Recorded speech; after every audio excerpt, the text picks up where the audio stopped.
This episode of Oops the Podcast is brought to you by Roman Swipes.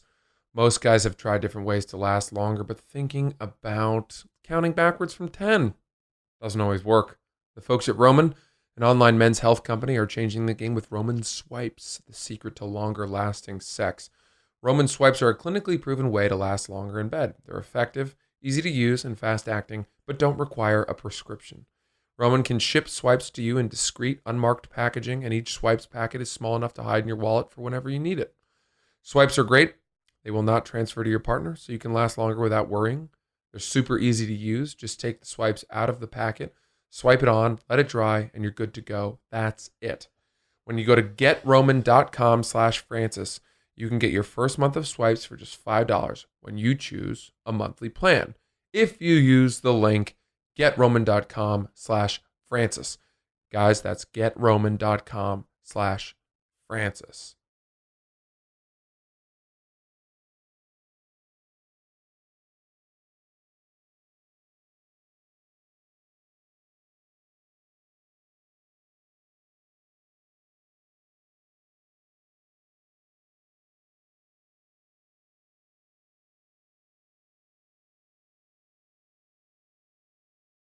Welcome on in to Oops the Podcast. We are excited to bring you more stories of mistakes, fuck-ups, lots of gaffes in the news this week. What a week it's been. I'm joined as always by my beloved co-host, Giulio Gallerati. Giulio, how are you? What's up, buddy? How you doing? Man. Good to see you. What a week, huh? What a week. What a week of mistakes.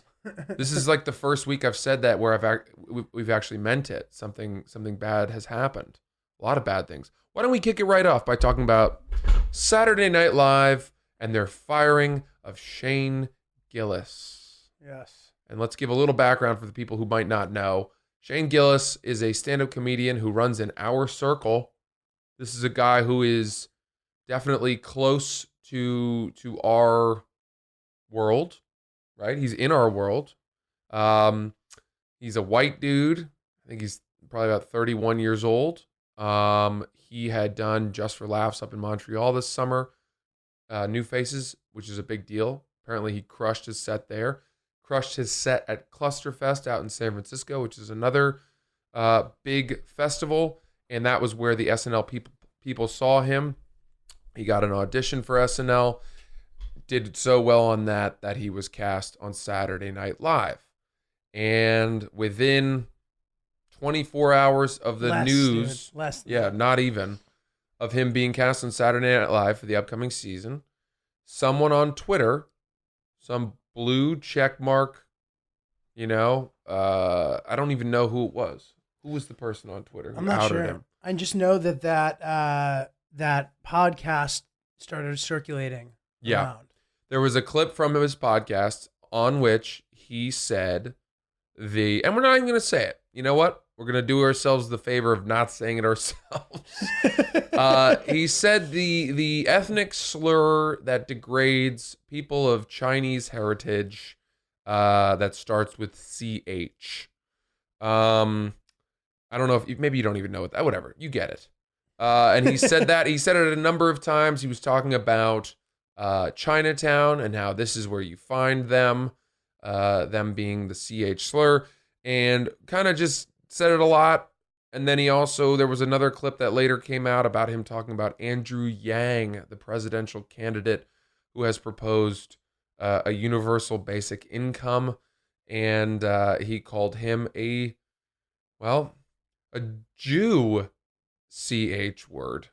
I don't even know what you're talking about now. Did you not see that? No, I heard about the Andrew Yang thing. I don't know specifically, though. What do you mean a Jew? He said... He said That's insane. And it's insane. Yeah. Aren't they're supposed to sit down apparently and talk? I heard. Who? Andrew Yang and Shane? Wow. I know. Well, this speaks to what I want us to end with, which, is the question, will this ultimately be good for Shane Gillis and his career? And I think it will be. But let's begin sort of closer to the beginning of this story, right? Which is that, first of all, Shane is part of the Legion of Skanks Gas Digital Podcast Network, right? Which is run by Louis J. Gomez. And it's not quite Compound Media. They don't push themselves to say the most incendiary things, but they certainly traffic in controversial statements. They say anything they want, and they dare people to take issue with what they've said. And it's all under the guise of we're kidding, we're fucking kidding, and their fans know that. Most people in comedy know that, but people in the outside world do not. And it's a very underground niche, I would kind of say. Yeah, I would agree with that. Which is why when someone like Shane gets propelled out of that world into NBC stardom as a cast member on Saturday Night Live, the most heralded late night running comedy show on television, all of a sudden you have millions more eyeballs on you and on your work. And they didn't take kindly to some of the humor that he had used on his podcast. Right. Giulio, what are your thoughts? Well, I don't know, man. It's just such an odd thing. You know what I mean? I almost feel like he didn't expect to ever be on SNL type of thing. Correct. You know, and then someone was saying this, but I heard that he kind of knew that was going to happen. Yeah, I said that. Yeah, you told me that. He did that. He did a set on Monday night on Frantic at the Stand, and I was on the show. He went up right after me, and he basically said, you know, he couldn't believe he'd gotten SNL. It's almost like he wasn't even trying to get it. Right. And then when he got it, he said, this won't last. Right. You know, this isn't going to work out. And I believe him. I believe that he knew once he got that job that he was not going to keep it because of things that he'd said, because of comedy, of jokes that he's made over the years. And he also said, I couldn't believe this was the thing they got me for, because he'd said much worse stuff. He was like, if it wasn't going to be this, he's like, I got lucky because this was the least of my issues. Well, I'm wondering about the apology. And I'm wondering, because he didn't really apologize. Yeah. Which I think, you know, in comedy, we always kind of fantasize about that moment where a person doesn't apologize. You're like, good for you. You told him. You know what I mean? But I wonder, and I've heard this, and I don't know if I believe it, but I heard that SNL was like, if you apologize, we'll forget about it. But then he was like, no, I'm not going to apologize. And I don't know if I believe that story. Yeah. And his I don't apology know. didn't really seem like an apology. And I'm not saying he should have to apologize. He can do whatever the fuck he wants. But I'm wondering how that apology impacted his outcome. Yes. His statement. I don't know that any manner of apology would have been enough to quell the anger, especially online among not just, the Asian American community, but, you couple it with the fact that SNL had cast Bowen Yang, their first Asian cast member ever. And also, I guess he had been a writer on the show for many years and was brought up to the cast. It just, I don't think there's anything that he could have said. Even if Saturday Night Live and Lorne Michaels had said, all you have to do is apologize and you'll be fine, I don't think that would have been enough. Right. I think they would have walked it back because they would have realized just how angry the internet is, and he would have been removed anyway. Regardless, Shane went the Kevin Hart route, which is, when Kevin was chosen to host the Oscars, and this is all from Dave Chappelle's special, and the words surfaced of him saying jokes about gay people. And he'd already apologized for that, though. He had, but they said, the Academy said, okay, Kevin, you just have to apologize. And Kevin said, fuck it, I quit. I'm not apologizing. And left the show. So it's this tricky thing of, do you hold true to your belief system and your sense of self? Are you maintaining your integrity in some way as a comedian by refusing to bend over to the whims and will of the mob who wants you to be their puppet and to not say anything that offends them, which is a growing list of keywords and topics? Or is a job like Saturday Night Live so coveted and so amazing that you can just say, yeah, I don't care. I'll fucking apologize. I'll do anything. I'll dress up. I'll happily capitulate to whatever you want. And yeah, give me my dream job. That's great. I mean, what would you do? Well, let me read the apology first. Yeah. He goes, I'm a comedian who pushes boundaries. I sometimes miss. If you go through my 10 years of comedy, most of it bad, you're going to find a lot of misses. A lot of bad misses, sorry. I'm happy to apologize to anyone who's actually offended by anything I've said. My intention is never to hurt anyone, but I'm trying to be the best comedian I can, and sometimes that requires taking risks. Yeah, so what's the line in there that stands out to you? Because there's one line for me that stands out. For me, I'm happy to apologize to anyone who's actually offended by anything I've said. Bingo. That stands out. That is the line. Yeah. That is the passive aggressive, it's on you line. It doesn't feel that way to me though. Oh, really? To me, that feels like if you're actually offended by me saying the word that I'm in trouble for saying, then I'm sorry. The whole point of people online getting angry at Shane is that they are insisting that they are offended. Right? How can you be offended if it's not like I mean, I guess I get it. I don't know. But it's like, you know, who's going to actually then go back to the statement they had on Twitter where they were like, fuck Shane Gillis. This guy is ridiculous. He shouldn't be on SNL. And then read his apology and be like, oh, you know what?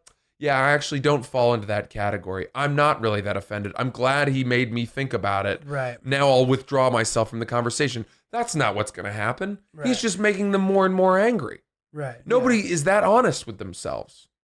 The reality is, I think what Shane is saying, and I don't mean to put words in his mouth, but my guess is he's basically saying, like, some people do have a right to be offended by this, and some people don't. Right. And not everyone who fucking came from my head on Twitter deserves to be offended.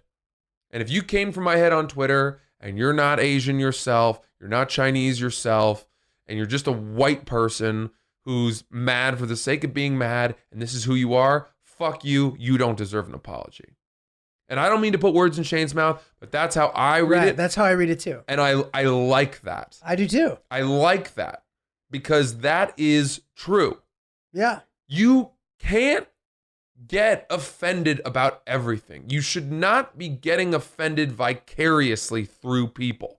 Yeah. By proxy. You can't get offended for someone else. It's bullshit. Right. I have no problem with men marching in the women's march. Of course not. Okay? It's supportive. Yes. It's a different There's sort of a thing. big difference between supporting a disenfranchised group and wanting equality and representation for women, people of color, Asian Americans, whatever it means, gay people, trans people, all of that, of course. And then there's another issue of trying to decapitate or end the career of someone who speaks out against a group that has nothing really to do with you. I think that is a weaponization of I don't know, you're using a group of people that aren't you to weaponize against someone else. You're using their cause to be angry. And I don't believe in that. Yeah, I agree. I don't. He could have easily, he could have done this apology in the way that we see people do it, where like even when they didn't do anything wrong, you'll see these big celebrities issue apologies. And it kind of just makes you feel shitty about the world. You're like, oh man, yeah, like, you have to apologize for that? What the fuck? And I guess this is the type of thing where like, I guess it does require some kind of statement for sure. Absolutely. You're like, how do you explain this, dude? We're about to put you on SNL. Explain this. You know what I mean? He said what he said, whatever. And here we are. I think this is the perfect illustration of what we're talking about. Okay? You look at Shane's tweet, his apology, right? His original apology, the tweet itself had 8,803 likes, 720 retweets, and 7,688 responses. That's wild. That is 7,688 people who said, my opinion on this matters. My thoughts need to be seen. And I guarantee you that not that many of those people were Chinese people, Chinese Americans. I bet you a fuck ton of those people are white people who are just trying to show not their support, but that they're angry too. It's the same thing Anthony Jeselnik talks about of thoughts and prayers, which is that on a day of tragedy, they're saying, don't forget about me too. You know, Right. These people, they're saying, hey, I just want you all to know I'm angry too. I'm angry on your behalf. I've got your back. And do they really? Do they really have the fucking people's back? Are they going to, I don't know. They're bringing them a cake. Yeah, but more like what is a thing that really holds back Asian Americans, Chinese people, right? Are these people who are responding casting Asian Americans on their TV shows? Are they going out of their way to hire them at their businesses? Are they actually making a fucking concerted effort to change the tide of racism against Asian Americans in this country? Probably not. They think that tweeting their anger is, I've done my good deed of the day. Well, I mean, you could argue that bringing an awareness to an issue is valuable. Granted, I know that in this situation, there's not like a tangible thing necessarily, except for him not getting the job. But then what good does that do? That's my point. You know? You're taking out one guy. Yeah. You Who, know? like, definitely didn't mean anything by it. Granted, it is offensive, and, like, you know, if you're going to go saying shit like that, there's going to be, you know, repercussions, obviously. Like, if you're just, like you said, he's like, I can't believe that's the thing they got me for. You know what I mean? Yeah. He's out there saying whatever he wants. You know, you're going to have to explain it, I guess, apparently at some point. You know what I mean? That's where we're at. It really brings home to roost a lot of things for me. One is there's no chance I will ever get SNL. If I got it, it would be taken away from me. I think SNL is probably going to start doing background checks on their cast members now.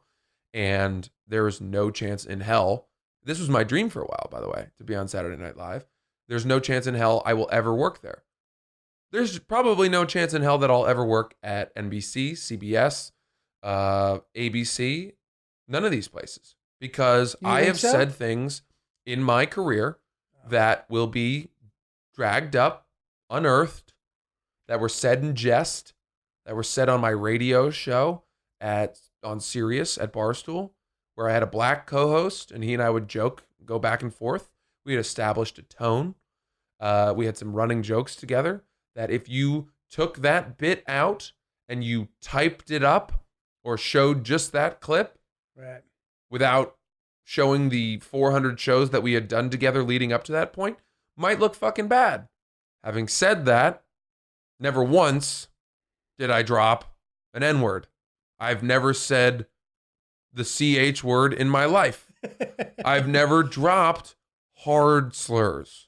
I think those are so much harder to explain away. Yeah, those are just, they're piercing and they're there. Yeah, and there's no context needed. It's just really hard to get away with that. I think stereotype-based humor, I think race-based humor with nuance.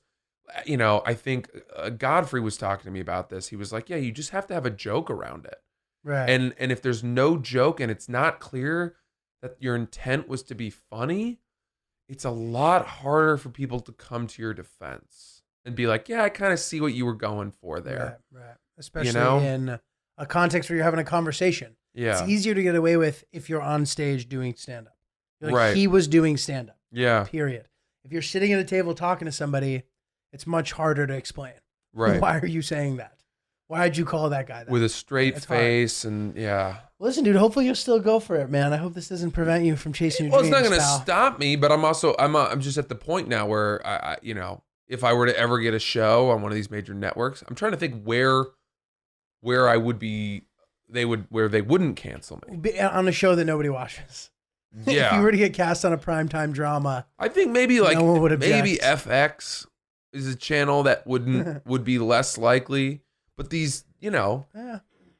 if you're on a network that runs like Ellen during the day and whose viewership is, I don't know, you're just not gonna like You could still be on like NCIS. The shows where nobody knows the cast. Untitled Dead Guy #4, and they wouldn't even credit me. I'd have to use a pseudonym, Frank Schmellis. Oh yeah, you could always change your name too and Change my name. Nobody's gonna change my face though. Frankie Ellis. Nobody's gonna have an issue knowing who I am. They'd be like, "That's that." I don't know. I don't care what they're calling him. That's that dude that said that shit. That's the guy. At You could play a Barstool. villain, and then there would be. You could be. I could play a racist villain. You could be a vampire. A racist villain. Yeah. Dude, crazy man. Well, we'll see what happens to Shane because it's crazy. Like this whole quote unquote alt-right comedy movement. I don't know if that's even a real thing. I saw a couple tweets that were like, "Welcome to your fan base, Shane." Like based on the people who now are going to be following him, and like, because that's the thing. It's like this could be good for his career, but the question is there really that kind of weird division in comedy where like the same way it is in politics? It's a great question. And I don't know that Shane would want to now characterize himself and wrap himself in blankets titled alt-right comedy. No comedian is like that. Yeah, you don't want to be booked for a KKK gig based on the fact that you were just fired from Saturday Night Live for saying bleep, right? 100%. Don't forget to bleep that.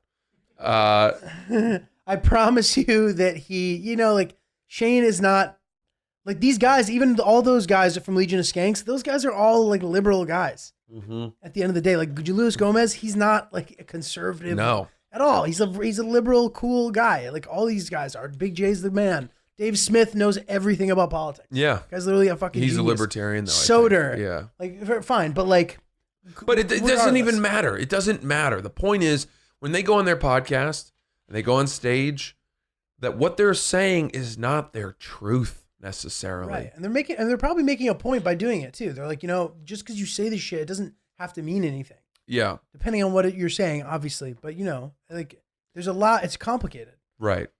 Dude, when I went on Legion of Skanks, we did a segment called is the N-word justified in like who's more justified? And they would show 2 clips from YouTube. It'd be some fucking old white guy at a Wendy's screaming at the person behind the counter and calling them the N-word. And then the next time it'd be like some kid in a skate park yelling at black people and calling them the N-word. And they would say, okay, which person was more justified in saying the N-word here? And you're like, terrible. Holy funny, shit. But you... Right. So, that's crazy. I guess the thing I would close with is this. I want Shane to come on this podcast.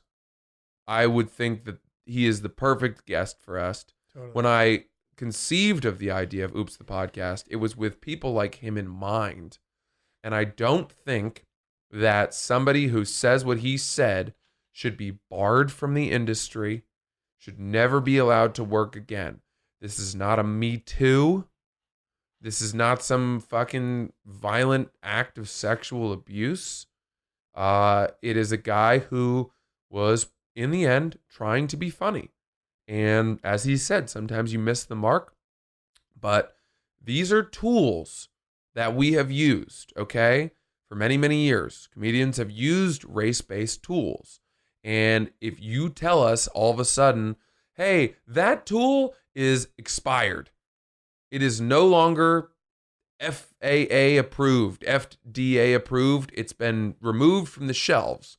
But just because you still have that tool in your pocket and you use it, I don't know that necessarily, these things take time to fucking weed out. Yeah. And mind you, SNL has recently made fun of Asians. On Sure. their show. They show sketches of it. Do you remember the sketch that Taron Killam and Vanessa Bayer used to do where they were playing Japanese game show hosts and they would talk like Japanese people. Do you remember that? I don't, but there are other ones that I remember. Just it goes to show it's a thing that people make fun of or have made fun of. You know what I mean? Yeah. With no repercussions in the past. Well, the moment has finally arrived. We are joined by our incredible guest for this episode. Everybody, it is Rayna Greenberg, one half of Girls Gotta Eat. Rayna, thank you for coming today. How are you? Thank you for having me. I'm a little hungover, but I'm great. Welcome. Thank you. You have an alcohol problem, so that doesn't surprise me. For sure. That's how it is. What were you doing last night? Ashley and I, the other half of Girls Gotta Eat, we spoke at this conference for women called Blog Her. It's like their main event. There's all kinds of sponsors and women from New York, and we were talking about dating and sex in the digital age. I thought it was pretty good. I thought it was pretty funny. Cool. Had a good time. What do you go for when you speak at those things? Are you going for funny, or are you going for instructive, inspiring? So all three? I've learned, yes, for sure, all three. I've learned that it depends on the time of day. Because I've spoken at another one of their conferences at like 1 o'clock in the afternoon, and it's like a business professional, like networking thing. Like it's a lot of like social media managers, marketing, PR people. They're coming to get like business advice basically. So I got on stage and I was like, well, this is the first time I've been telling dick jokes sober in the middle of the afternoon. And I thought it was hilarious. Crickets. Oh boy. You could hear like the collective gasp of like, okay. who is this? But last night it was at like 7:30. People were drinking. It's like a little more laid back. So I think I'm learning to know my audience a little bit better. Last night, a lot of like silly jokes. And then I try to ease into it so that I'm not right out of the gate with the dick jokes. Smart. Yeah. Smart. Yeah. I love that. Yeah, that's great. Because everyone always accuses guys of telling too many dick jokes, but I like that you own the fact that you tell a lot of dick jokes. Yeah, look, I think sex is funny. It should be like a light, easy, fun subject. Do you tell a lot of clam jokes too? I do think I sort of ended the panel yelling into the mic something about orgasms and having people go down on me. So I really drove it home at the end. Thank you guys. Yeah, but it's not a comedy show. It's like a panel at a networking event. That's amazing. I love it. Well, good. That's like where you want to be in life, where you are at a place where everyone takes themselves seriously and you can go up there and be like, yeah, my fucking pussy. Good night. It's my dream to make people feel uncomfortable. I love it. I love to make people feel really awkward. Yeah, I can tell. Me too. Yeah, I love it. I think you're great. I thrive in those moments. I think you're great on stage. You're hysterical. Thank you. You're welcome. Giulio will do our next show at the stand that I run with Ashley. Excited about that. Should be fun. Stay Humble, October 10th. Check it out at the stand. Rayna, I have so many questions for you. Hit me. So first off, we like to ask our guests, is there a mistake that you have made? And I'm hoping there are a number in your life, in your private life. Let's start with your professional life, though. Okay. So I kind of want to trace your career a moment. You worked at, can we even say it? You can say anything You want. worked at Amazon. Yeah. For years. For exactly 1 year, actually. I quit the 1 year to the day Wow. that I got hired so my stock would vest and I could leave as fast as possible. That's amazing. Yeah, I hate them. And then shortly after that, you met Ashley, and the two of you cooked up the idea of this podcast, which has gone on to become one of the most vibrant, engaged listenership podcasts I've ever seen. The two of you, awesome. Flick a nail in a trash can and 4,000 young women come screaming. Wow. they will fall on a grenade for you. I've never seen such a loyal fan base. I really haven't. They're phenomenal, and I'm like, I can't. Part of me like can't believe that we built this, and like another part of me is just so proud. And I think that what we've done really well is be really open about our lives and really honest. Like I don't think from day one. I mean, we wanted it to be a business, but I couldn't have imagined it would grow to. I mean, we sold out Town Hall in 24 hours, the 1,500 person theater, and I did not know that it would grow to that this fast. But we're really open about our lives and honest. And most of the podcast is like, hey, here's what we messed up in our lives, and like here's how we would have done it better. And I think people relate to that and the openness of the host. Mm-hmm. I mean, some people aren't going to like me, and that's fine. That's fine too, But those who do, I think, seem to. They like you that much more. Yeah. And that's a good place to be. That's the point too. It's like people do things and they feel terrible about it, right? And to hear two people who are funny and relaxed about it being like, I did that, whatever, it's fine. It like makes people feel comfortable. Yeah, I think everybody just wants. It's amazing to me the amount of emails that we get every day and DMs that just start with like, I thought I was the only one. And like, I thought I was the only person that ever experienced. And you're never the only person that ever experienced. And you know this because you got fired. Never. I got fired as well from a job. And you think, oh my God, I'm the only person this has ever happened to. Or when my fiance left me, I felt like, oh my God, I'm the only person this has ever happened to. Yeah, I was. Oh my God. And then you realize like so many other people are going through it. And I think people really have a deep-seated need to know that just like other people have dealt with this shit and haven't died. So hopefully that's what we like provide to people. The one we Absolutely. had that resonated the most with people was when I described my fantasy of thwarting an active shooting situation Okay. and flying squirrel jumping off the second tier of a mall atrium into the food court on top of a guy carrying an AK-47 dressed in paintball gear. That's a great fantasy. People And like that, yeah. everyone was like, that's me too. That's tight. I think about this all the time. And then people would tell me different iterations of it. They're like, except it's on a train. People have built in other details. They Yeah. paint the picture for you. They have different places where they're stopping this active shooter. That is so funny. Yeah, I mean, it's far better to have that fantasy than to have the shooter fantasy, right? Yeah, I would say absolutely. so. Let's be honest with ourselves. Absolutely. It's like you want to be the guy stopping it, not the guy, causing it. So, And sadly, if we were to have said that was the fantasy, people would have also been like, dude, I think about that too. maybe. Maybe. You're like, this is It not what also we would have been want. our last episode. Different podcast. Yeah. Different audience. Different So, situation. so Rayna, your professional life, is there a moment that you look at something you did where you say, that was my fault. That was bad. I really fucked up. I mean, tons of times. I got fired from my job after college. I got like a marketing and advertising degree, and then I moved to New York in 2008, the week of the market crash. So nobody would hire me or even take my resume. I couldn't even get like an internship. So I started just waiting tables. And then I went on to manage a restaurant called Quality Meats in Midtown. yeah. It's like a I know it. steakhouse, one of the highest grossing restaurants in America. So I'm like 24 years old at the time. I'm like managing this crazy restaurant. Anyways, there was like a big drinking culture there. Like all the management drank. I would walk around with a glass of wine all the time. And they fired one of the managers for being drunk.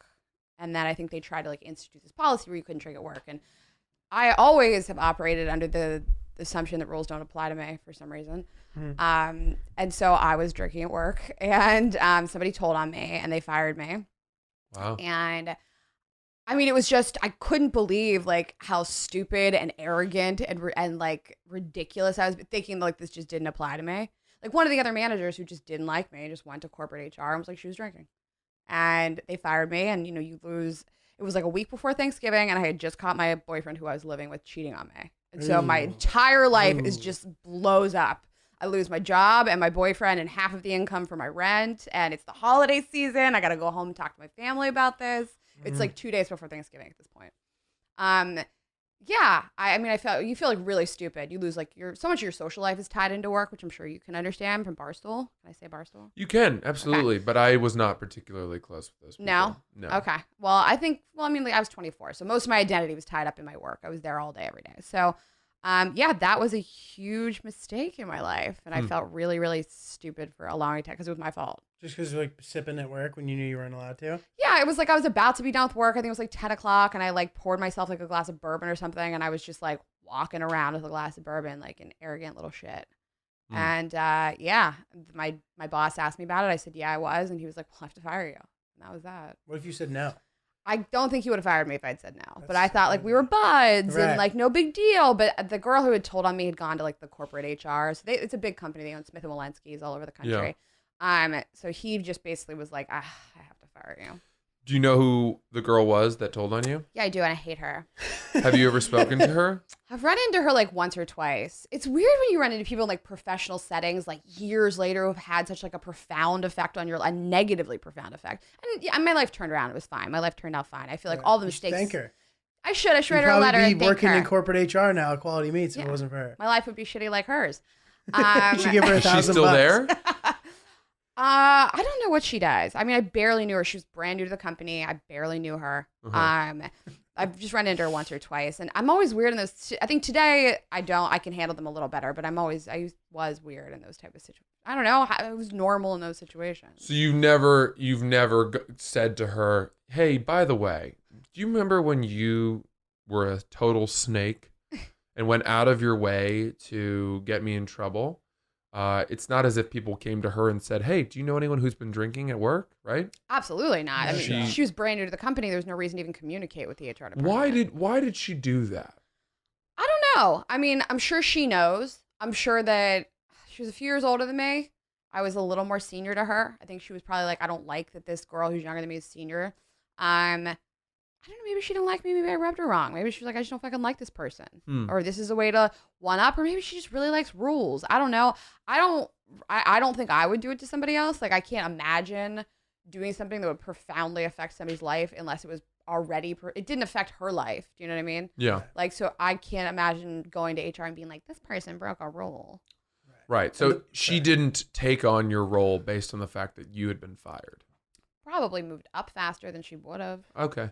I don't know, but I've only ever run into her once or twice in like a professional setting with other people.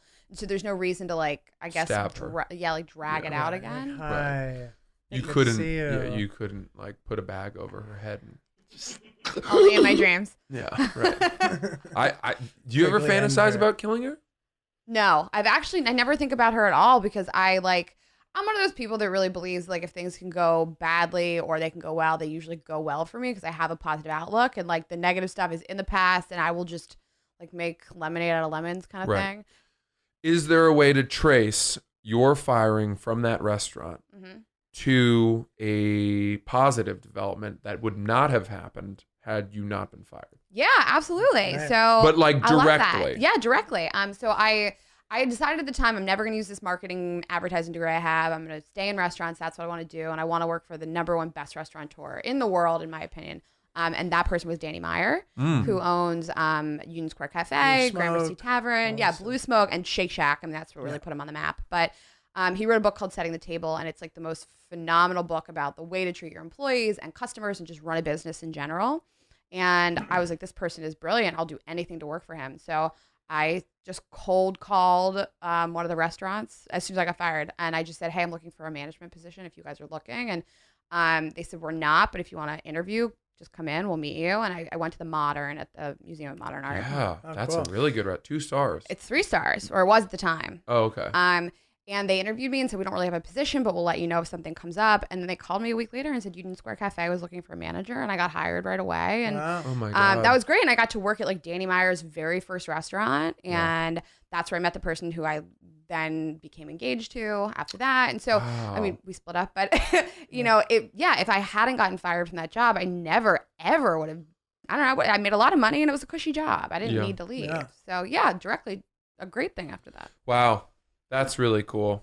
Where does so when you said your boyfriend had been cheating on you during this time where you initially got fired? Yeah. Now, did that happen beforehand, before you got fired? We broke up. I threw him out. I caught him cheating on me the second time. I was young, you know.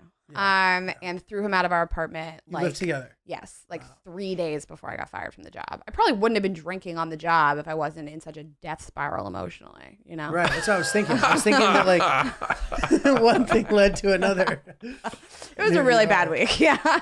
Wow. When it rains, it pours. Yeah. And also, guys, don't live with people when you're that young. Right? Absolutely Would you not. agree with that? Yeah. If you can avoid it, avoid it. Because it's not worth that like $500 a month or whatever you're going to save, depending on where you live. Right. Right. Or do whatever the fuck you want. I don't do what you want, but like it didn't bode well for me. Right. There was no reason for me to live with him. I wasn't Right. going to marry him. There was no reason to live together in the first place. Right. Did you walk in on him cheating on you, or did you find out some other way? Oh man, was I stupid. Before we lived together, I caught him cheating on me the first time.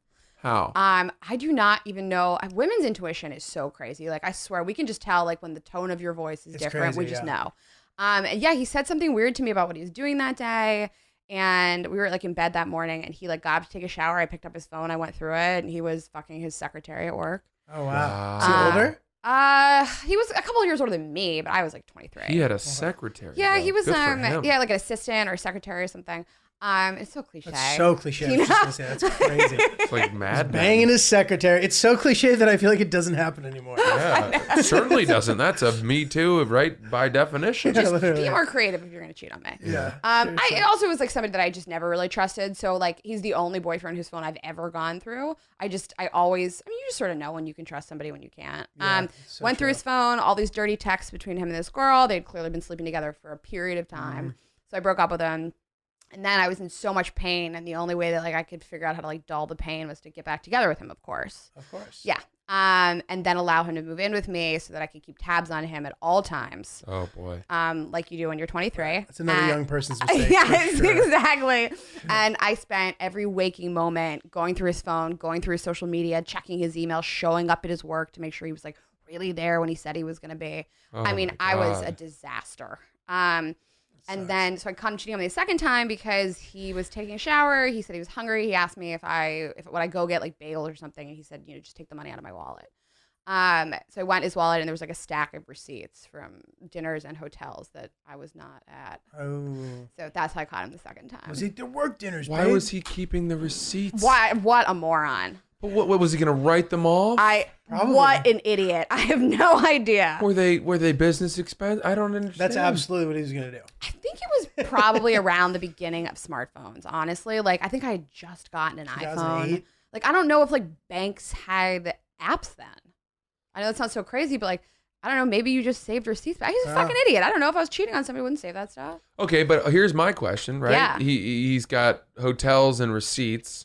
Why can't he just say to you, yeah, those are from when I went on business trips, and these are Right. dinners with clients and whatever else? He didn't attempt to lie to me. He said, it's none of your fucking business, Okay. which really did not make me happy. That's So tough. huge fight ensues. We get a giant fight. I physically attacked him. I started breaking his things. You ate his ass? I love Punched this. him in the face. Get him, girl. I was just like, I can't believe it. Like, I forgave you and I took you back and you did this again. Right. Like, I cannot believe what a piece of garbage you are. But I mean, we've talked about this when you came on my show, Francis, about like once a cheater, always a cheater. 100%. And the type of cheating. Like, the way he was cheating on me was like so flagrant. Like, he just fucked everybody, like just for sport. It wasn't like he fell in love with another person. Silly Sport boy. fisherman. He's a silly sport fisherman. It's the kind of cheating I just could never forgive. It's not like somebody was like, I met somebody at work and it built over time and I really fell for them. Like, Right. it was just like, yeah, I felt like fucking somebody else, so I did. So yeah, I was pretty furious about it. Wow. That's frustrating. Yeah. Francis, have you been cheated on?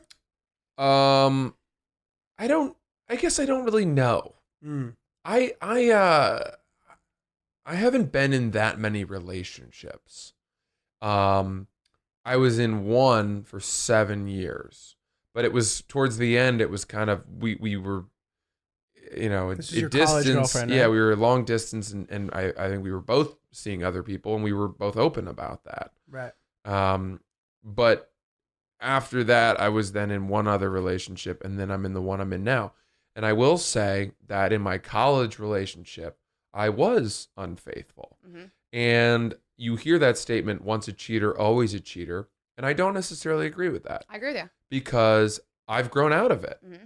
I grew up and realized how much more fun it is and happy and calm I am when I'm in a relationship where I'm not sneaking around or covering things up or worried about getting caught for shit. Yeah. And more importantly, just like treating the person right. Yeah. And I like it a lot more.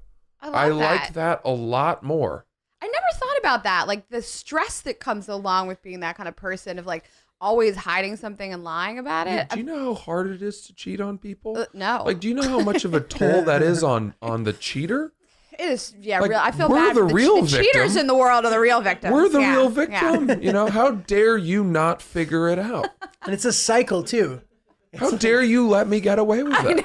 It's like they don't even care about you at all. Shame on you. Look harder, Look at my phone once. Yeah, it's like my password's 1230. It's not like I'm not trying. Dude, that's true though. When you are cheating on people, right? It's a like brutal cycle because you cheat And then you're like, oh my God, I cheated. Like, do I have an STD? Do I have chlamydia? Like, is she going to know? I feel so guilty. And then that period of time goes by and then that wears off and then you're ready to cheat again. In the same way that when you cheat and you get caught, you're like, I'm going to be better. I'm in the doghouse. And while you're in that doghouse and you're on parole, you're good. But then time goes by and you're cheating again. Like the guy you were talking about. Mm-hmm. I just like, I think he once a cheater, always a cheater. I don't believe once a cheater, always a cheater. And I think that there's one-off situation. Life is gray. Like there's no like black and white about anything. I think that people have affairs, they fall in love with other people. Do I want that to happen to me? No. I think that people get drunk at a bachelor party and have sex with the stripper. I don't know. Like I think these things happen. Again, do I want these things to happen to me? No. But every situation is sort of gray, and not all of them make you the devil or or mean that you're going to be like that forever. Right. So it sounds to me like you have a case-by-case basis of cheating where some may be more justifiable or forgivable than others. Yeah, I mean, maybe you're in a, again, I don't ever encourage it, but like, obviously, but maybe you're with somebody for 8 months and they don't have sex with you. Are you just supposed to be in a relationship 100%. forever with somebody that doesn't have sex with you? Like, and I do think you should talk to your partner about that a lot and maybe suggest other alternatives before you just start like being lying and deceitful. Right. But yeah, I mean, why should somebody stay in a sexless relationship for Right. huge amounts of time? Totally. Right. It's You know. like Miranda and her husband Steve in the first Sex and the City movie. So He said, what about all the other vows? And I actually really like that line. He said, I broke a vow, but what about the other vows? And yeah. she's not particularly nice to him and they don't have sex. I think about that. Right. I think about that right. all the time. And I remember when Charlotte or not Charlotte, who's the whorish one? Samantha made fun of her for having a frothing bush and said, wow, that thing's not getting any use or something. But yeah, that was Miranda's fault for sure. The Bush situation, clearly. Just take care of it. First Sex and the City movie, far better than the second, I thought. I think that whole show and that movie set a terrible example for women. Really? Carrie Bradshaw is one of the worst characters of all time ever written into society that women modeled their entire lives after. She is the weakest, most pathetic, whining, accepts absolutely everything from a person that was never in a relationship with you. That dude, let's stop acting like dudes are your boyfriends when they're not your boyfriend. That dude was never her boyfriend. And then he left her and then she gets back together with him. I could talk about this Mr. forever. Big? Yeah, she was so cool. But then like you could also argue that we all have that in us, you know what I mean? Where we're so cool and composed until there's that guy that we're crazy about that just makes us, you know, whatever, guy, girl, whatever. I'm like, that guy that makes you crazy. The guy that just makes me crazy. Yeah. No, but seriously, you know what I mean? Like, if she felt real to me, though. And I get what you're saying. It's not like a good example. But, like, she was so cool and, like, she had great style and she was this and that. And then all of a sudden there's this guy who completely just, like, didn't treat her well. I like that message that we're all susceptible to this. No matter how successful, smart, incredible our lives are, we have great relationships with our friends and family. We're all absolutely susceptible to this. For 10 years? No. At some point, like, I don't want, like, if I had a friend that was doing that and just constantly getting back together with somebody that treated her like dog shit, like, there's only so many times I can listen to you cry that somebody, like, did something terrible to you before I'm like, I can't listen You don't to this feel anymore. bad for them anymore. Yeah. Yeah. 100%. So this is fascinating. We've evolved into the cheating conversation, but I am interested in how both your professional life and your personal life have kind of merged in many ways to describe that first run of what you would call maybe a mistake. But of course, as we saw, it was a fucking upwards moment. She landed a far better job. And so then you were at Danny Meyer's restaurant, Union Square Cafe. From there, what happened next? Professionally or personally? Let's say both. From your relationship that you got out of, kicked him out. Because then that was not the person to whom you were engaged. No, pretty quickly I met my next boyfriend at work. I mean, he worked for Danny Meyer as well. But I used to fuck at work a lot, you know, just You did. not like physically fuck at work, but like, you know, meet people to fuck outside of work, at work. Oh, right. You know, when you work in restaurants, like your schedule's so weird. You're like going into work at like 2:00 in the afternoon. You're leaving at midnight. Like, how are you Going going out to meet after. people? Yeah. Right. Yeah, I met the person I was engaged to, and I was there for about 1.5 or 2 years. And then I actually took a tech job at a startup that was purchased and it was acquired by Groupon. And then I worked in tech for quite a long time. Wow. Super What made you random. pivot from the restaurant business to tech? I went into like a food service tech kind of thing. So I went to work for, this is so nerdy. I went to work for a company that was selling point of sale systems that were run on iPads. And if you don't know what a point of sale system is, it's like where the waiter rings in your order, basically. And they had never been cloud-based before. And so this guy had created this technology where it was all cloud-based. So basically through the internet, it could send information from the computers to the printers. It was a whole accounting system, payroll, and inventory for the restaurants and all that. So I was selling that, the software and the equipment and the hardware, to restaurants. So, Cool. I'd never done sales before. This guy, it was a technology that had never existed. I just figured like, let me try this. And I was there for 3.5 years, almost 4 years. Nice. Yeah, it was great. That seems cool. Yeah, and now it's 'Cause- like that's like the main way that businesses operate now Yeah. on that like kind of cloud POS thing. Uh-huh. It's Right. crazy. Restaurants at least. So then from there you went to Amazon. Yes, and spent exactly 1 year at Amazon. And Wow. then I left. And And then you podcast met Ashley and Mhm. started the podcast. Yeah. And this is your life now. this is my life now, Pretty sitting cool. in the basement with you. Yeah, Yeah. no, I love it. great. That's a really fascinating, collage of professional opportunities that brought you to what you do now. I've only interviewed for 2 jobs in my life. I've interviewed for 1 job in the last like 8 years. Everything just sort of was like, like I applied for a job. They Sorry, not sought interview. you? Applied for Oh, a job. oh, oh, sorry. oh, yeah, yeah. Yes, they sought me out. So I was asked to interview at Groupon. I was asked to interview at Amazon from my previous experience. Cool. So ringer. Yeah. Wow. Yeah. Must be nice. it is. But you say that my resume has not been updated in 7 years. Oh yeah, same. Mine over longer than that for me. Right. I think it still says CPR certified, and I don't know how to do CPR. Did you at one point? No, You just made that up. just always lied. At what point did you feel like you needed to put that on your resume? One time I was working for I was working at a kayak rental place on the beach. You probably need to know CPR for that. Sure do. Yeah. Yeah. But I thought, hey, I've seen it in the movies.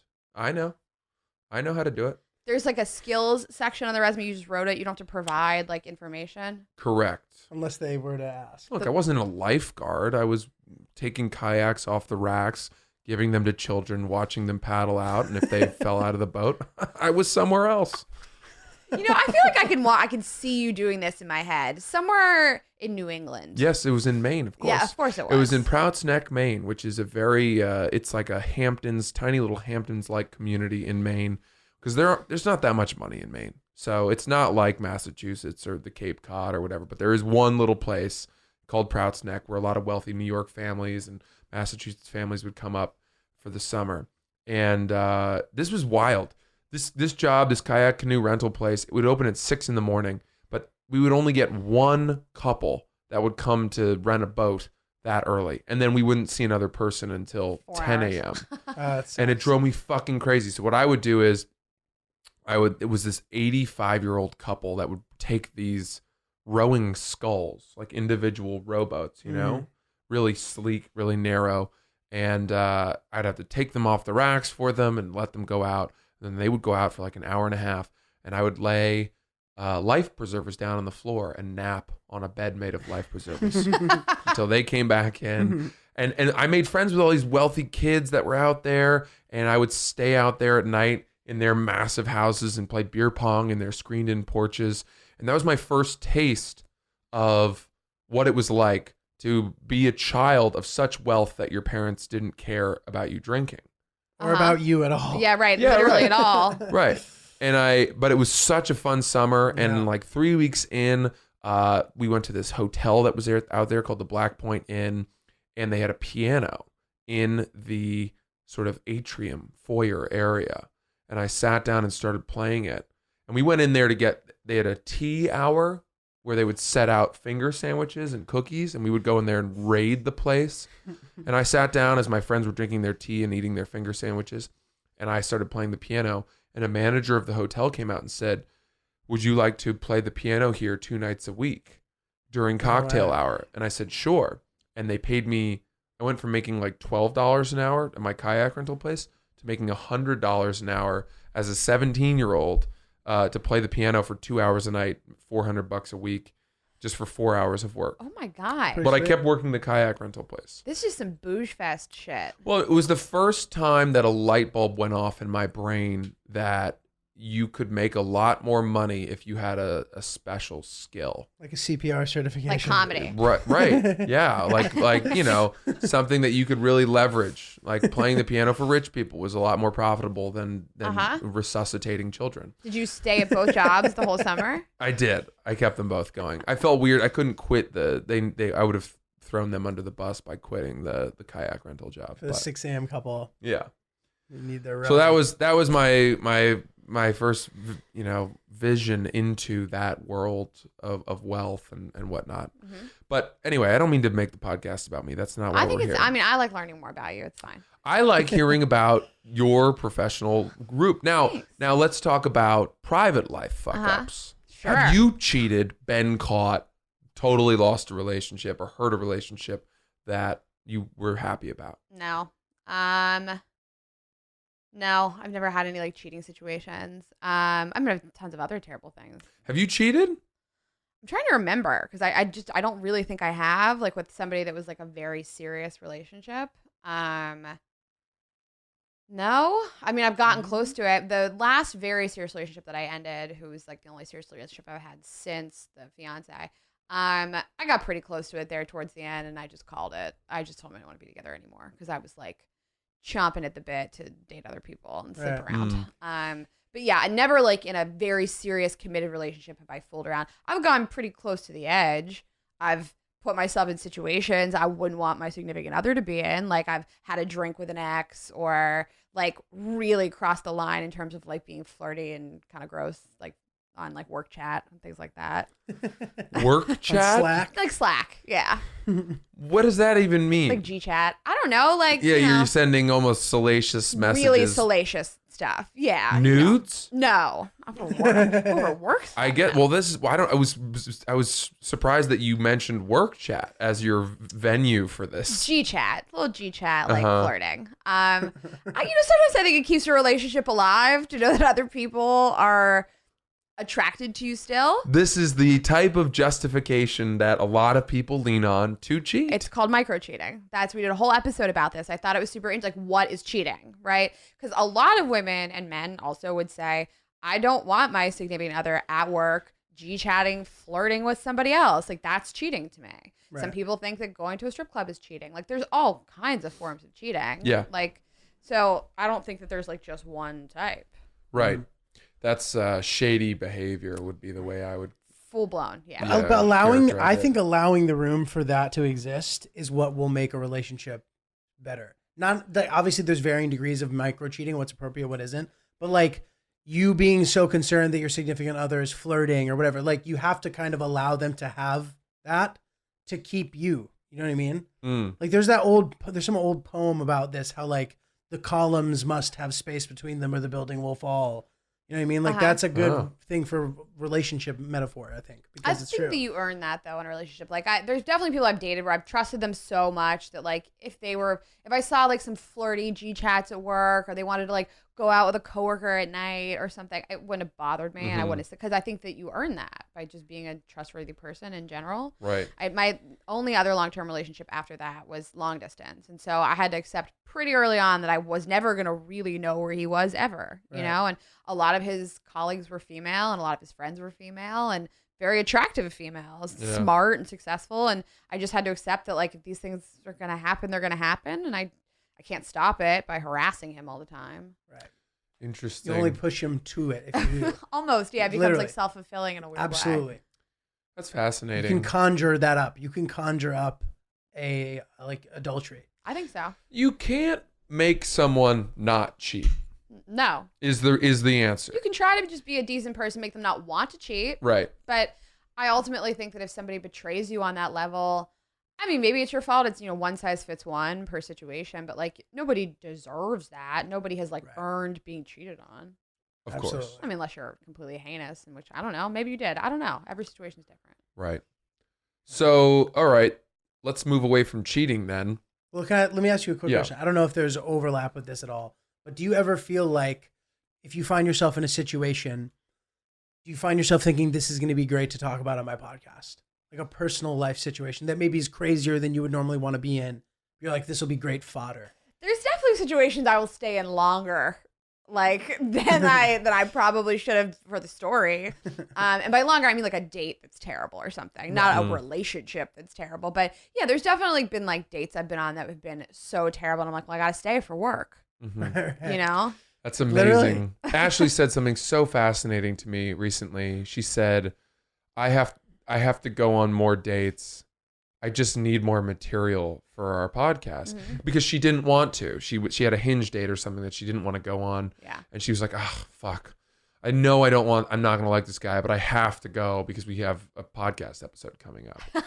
So that to me means you guys are actively sourcing material from your lives. You are almost cultivating moments for the sake of talking about them. I mean, I think life happens, and if you can make it funny, like everybody's life, you can mine funny stuff from it. Yeah, I mean, I think that it's important for Ashley and I to be in dating situations as much as possible so we can talk about it. I mean, there's been periods of time where I didn't date and talk about that too, you know, like about how like we'll go through a dry spell or won't want to be bothered with people. Or I dated somebody all summer, this past summer, and I ended things kind of recently and talked about that. And it's always weird thinking like, what are you going to talk about and how are you going to discuss it? And, like, what is the tone and how long should I take space from this before I'm like ready to discuss it in a way that's like level-headed, I guess, you know?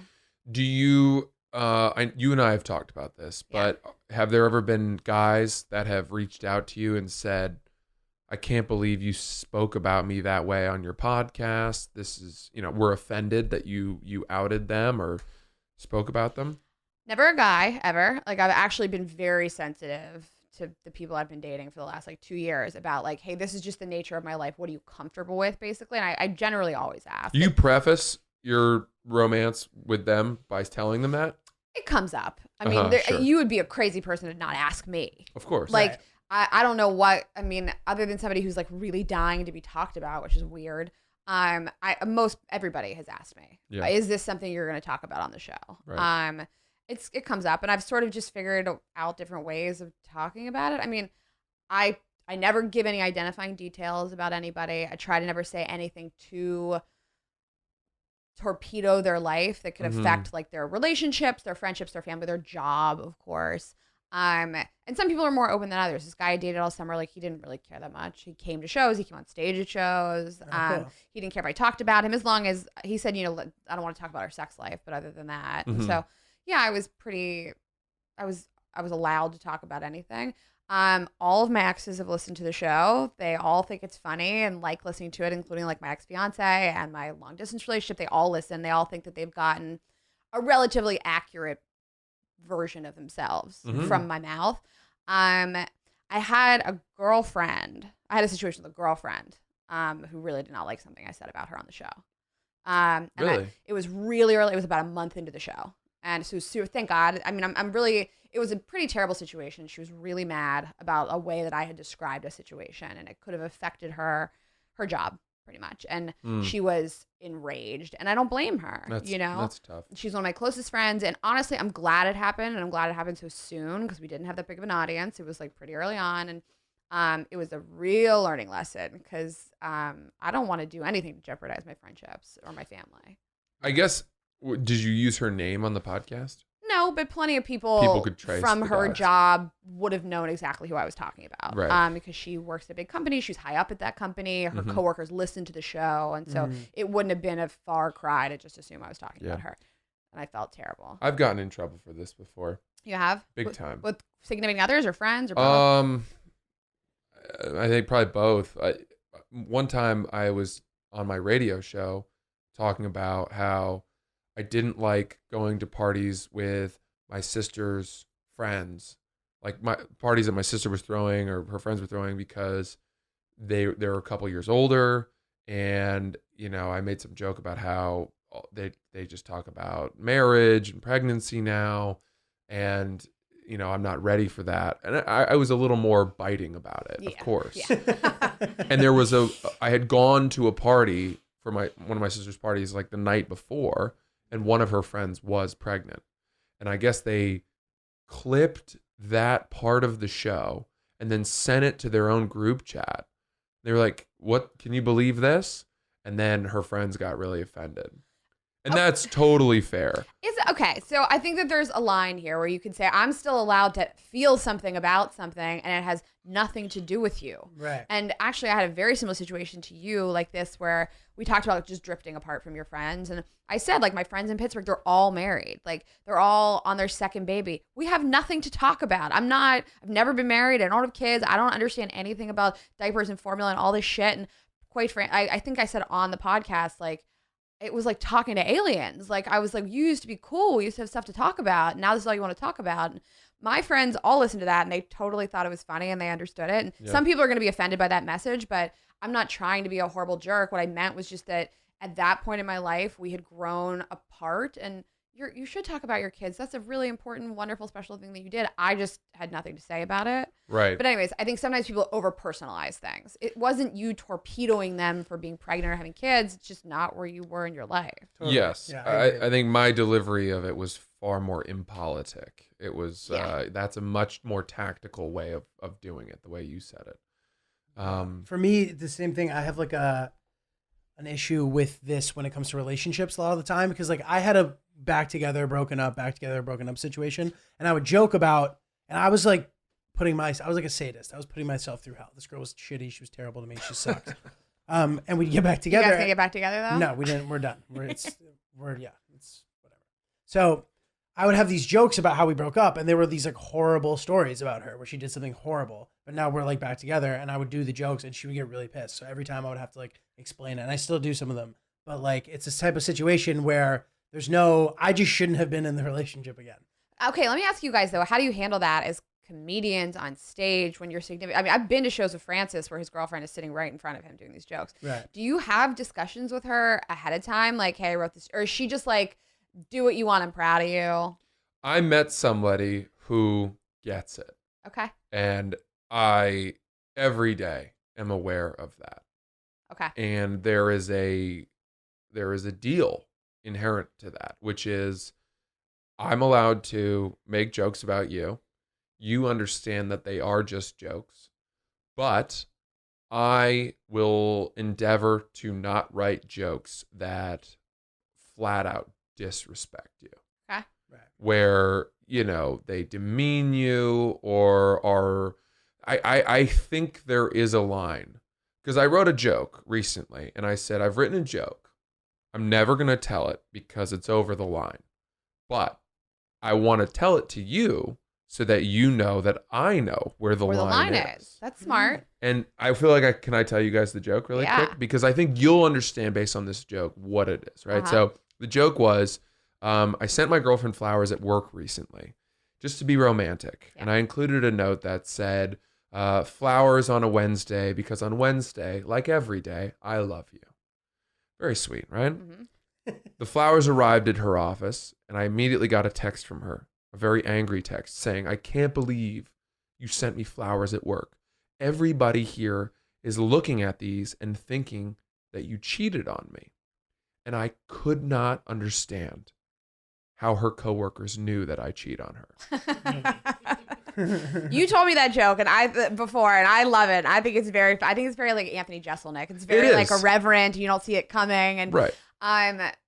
To me, that joke is something like nobody could possibly think is true because it sounds so, or maybe it is true. You can even say it after. That doesn't sound like it's at her expense. Yeah, agreed. Personally. Because it's so ridiculous? Because it's so ridiculous. Yeah, it's funny to me. But maybe she doesn't want you to portray yourself as that kind of person. It doesn't seem as though it's at her expense. But I'm not dating you, so I don't know how it would feel. I forgot that I had told Rayna that joke. I loved it. Also, just say you're joking after. You can be like, I don't actually share. I'm kidding.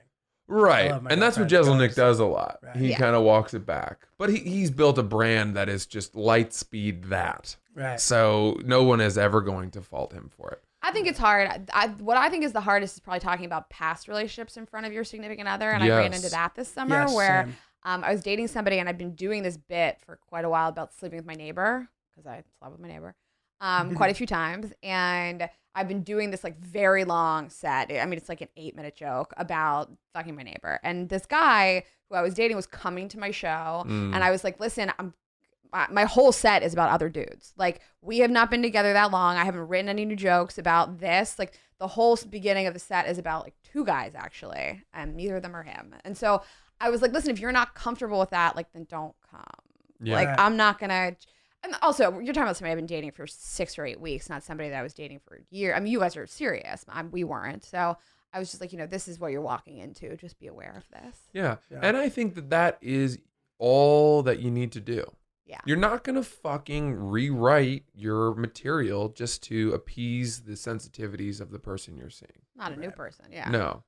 But it can be hard. Like my girlfriend is private. She's a very private kind of person. And she's like, and obviously I'm not going to like air out stuff about her. You know what I mean? But then sometimes when I'm revealing stuff about myself, which I do, I like kind of, it's all there. And I feel like sometimes it could maybe feel like that is an extension of her. Like people are getting to know me so well that it's like destabilizing her in a way. I feel like there's a risk of that sometimes. So when I'm writing and when I'm thinking of stuff, sometimes I'm aware that there's a risk of like, I want to not antagonize her because I really respect her and I care about her and I don't want her to feel like shit. You know what I mean? But also she understands that there's a line that's reasonable and that is not, and that she bought into this. So therefore she has to expect that I'm going to talk about specific stuff with exes, or me being a fucking moron and doing stuff that I regret. Like I have tattoos of my ex-girlfriend's name on my body. Do you really? Yeah. Like shit like that. So like, there it is. So now, but when I write, I have that in mind. And sometimes I'm worried. I'm like, am I going to censor myself too much? Yeah. Because I'm so concerned about that. Because I have so much respect for her. Right. Also, when you're on stage, you're playing a character a little bit. Like you are amping everything up a little bit more. Right. There's definitely things that I'll say on stage that I won't say on the podcast. Like that I definitely do not want like a stamped record of me saying We were talking about that earlier before you got here. about stuff that you guys will say on the podcast The versus medium. stage. Yeah. Yeah. I don't want there to be a record of me saying certain things, but like, yeah, I'll give a lot more details and say some like pretty fucked up stuff on stage that I won't do on the podcast. Right. Yeah, I think I agree with that actually. Yeah. You have more leeway, I think, when you're live and there's an audience laughing. I don't know. There's a barrier. You feel emboldened in a way. Nobody can prove that you said it because they're not recording it. Hopefully. This is what happens, though, that like that's how Louis gets in trouble. He also jerked off in front of people. I know, but that people said, how dare he make jokes about school shooters? And it's like, well, that has nothing to do with him jerking off in front of people. Mm-hmm. And the ultimate thing of it was, he was working on new material. And as I think, who was it? I don't know. We don't even have to get into that. That's neither here nor there. But fascinating stuff. Is there a mistake that you can point to from your private life where you think, boy, I wish I could have that back? For my private, From your dating life. from my dating life. Yeah. I'm generally just, I feel like every mistake I've made like led me here, and I feel good about that. The mistake I think I made, and I was talking about this on stage last night at that conference, when my fiance and I broke up, like if I could tell the girl that age some advice, it would be to make a life that you're proud of outside of your relationship. So just in general, I didn't have that many friends. I was semi-close with my family. I wasn't like crazy close to my brother, close enough. I had a job that was like fine. I didn't travel ever. So when he left me, like I just didn't have that much, and that was really disappointing that I hadn't, like, you should say to yourself, like, if this person leaves me, what do I have left? Right. And I still made plenty of money. I was fine. My job was fine. I was young enough. I could still travel and strengthen all the relationships in my life, but I hadn't really spent that much time building friendships. And I think that that's like my mistake in my personal life is I hadn't done that. And so he left me and I was just like, oh, I have to like build a whole life now. Right. I've never traveled anywhere. I'm not like proud of that much stuff. Like on paper, like I don't have that many accomplishments. So I think that that's the mistake that I made. And I corrected that since then, I think that's a very valuable lesson in general. It's like you can't get lost in your relationship. You just start becoming the person you're dating. And then you guys break up and then you have nothing. Mm-hmm. You don't have friends. You don't, like you said. And it doesn't make you like that great of a partner either, by the way. Totally. Makes you a much worse partner. Totally. To have no interest in like, it's not like I was some like derelict of society. I had friends. I just didn't have like the type of friendships I have today. Right. Fast forward a few years later. Right. And the flip side of it is just because you are forging friendships and making sure that you have an active life away from your partner does not mean that you are putting up a contingency plan or betting against the relationship. And I think that every relationship I've been in, it is a very important thing to me that the person that I'm dating has friends, maintains their friendships, and does not rely on me to entertain or keep them happy all the fucking time. Absolutely. Yeah, you want to like play a little bit of a hard to get, even if it's not on purpose. Like you want to know that 7 nights a week you don't have to be with your partner because they have other stuff going on. Totally. And that's that balance. And back to the column metaphor. Mm. It's true. Like you need space between columns. You need the space between the columns. I think it's from the Prophet, I believe, if I'm not mistaken. But it's true. Like having that life, having your own life, being your own person, being an individual. Obviously, these are obvious things that we talk about. But when you're in a relationship, you really kind of get blinded by the situation. And you can't see that you don't have friends anymore. Or I think you're forced to stay in a relationship longer than its expiration date because you're like, okay, if I end this, what am I really left with? And he was a great person, but like, I don't know that he was particularly interesting and motivating to me. And again, nice person, but like, I don't know that he brought that much to my life, but I think that I was like, well, what am I outside of this really? Like, who am I? What do I have outside of this? So you probably stay a little longer, which also you don't want to make those kind of decisions. Right. You owe it to them too, almost. You feel you're like, well, I know this is done, but like I've spent so much time with them. I need to at least see if maybe I'm wrong. Right. We've invested in this for 6 business months to 18 so months. Yeah. Or 10 years. Yeah. Speaking of long-term stuff, I've been going to a lot of weddings lately. Ooh, fun. Okay. I don't know what more I can do to stop these people from inviting me. Okay. He's a popular guy, dude. Let me tell you something. I have done everything I can to discourage people from inviting me to their weddings, and they keep fucking doing it. You would not believe how much people are willing to forgive when they're trying to have a big wedding. What's the worst thing you've done to try to not be invited to a wedding? I've had full-on fights with the bride years prior. Yeah. I'm certainly persona non grata for birthday parties and stuff. It's like, why are you? If I'm not don't invite me to your wedding. I don't want to be invited. They really want the gift, huh? Is that what Why it do is? you go? Because people say that it's really important to go to weddings, that they remember who came years later. Sometimes you just gotta not go. Dude. And that it's insulting to say no. It's hard to say no when you don't like have something else going on. Like I got invited to a wedding recently, and it's not somebody I'm super close with, so I probably wouldn't spend the money to go. But like I don't really have an excuse to not go. Like now because of Instagram story, people know exactly what you're doing instead of their wedding that weekend, Right. And dude, you can be like, listen, man, I know that it's your wedding, but I work on the weekend. This is how I live. I would never invite you to my wedding on a Wednesday. And like, I can't come. And nobody's going to believe that. He doesn't have a job. No, but he does. You know what I mean? Like, Dude. no, but still, he's doing the road. He's doing the weekends. $25 a night sometimes. Dude, I don't go to weddings all the time. That's more than I make per night. I don't go to weddings all the time. I think I'm going to become more you need to selective about it. I've been thinking about doing way more comedy because I don't want to say yes to anything. I don't want to say yes to birthday parties. I really don't want to go to housewarming parties. I definitely don't want any type of shower. I'm not interested. Any type of just random, let's get together. I'm just having a party. Yeah. Last weekend, there was 3 back to school parties. I don't want to do any of it. You're getting invited back to to school parties. Yeah, That actually sounds kind of fun.